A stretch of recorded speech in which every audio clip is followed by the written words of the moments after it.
একবার রাধারানী রাসলীলার জন্য গোবর্ধন পর্বতে পৌঁছান। রাধারানী পরিপূর্ণ শৃঙ্গার করছিলেন, তবে তার কপালে টিপ ছিল না।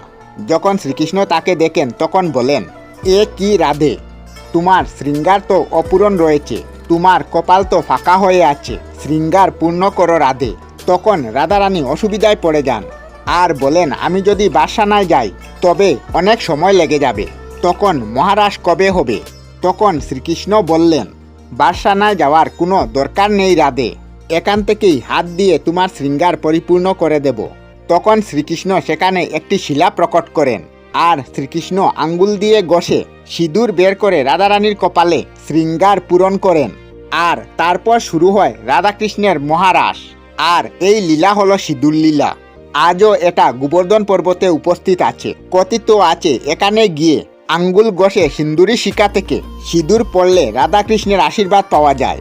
জয় রাধে।